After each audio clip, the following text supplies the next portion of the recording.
Sanchez, 1 minute 30. Gracias, presidente.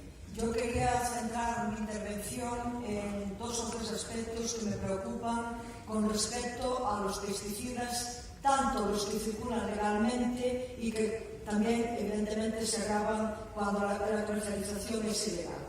Quiero hablar de las abejas y demás polinizadores. En la Unión Europea, después de una larga lucha del sector apícola, se ha concluido, se ha llegado a la conclusión de la necesidad de casi prohibir o reducir extremadamente la utilización, por ejemplo, de neonicotinoides porque afectan muy negativamente a las abejas y a los polinizadores. Y de poco nos valdría combatir determinadas plagas si al mismo tiempo estamos eliminando los polinizadores que tienen un papel fundamental en la producción agrícola, como sabemos.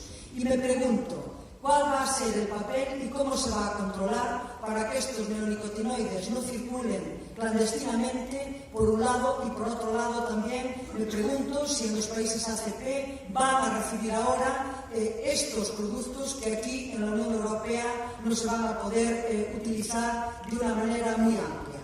La segunda cuestión que quiero comentar es el impacto de los pesticidas en la salud.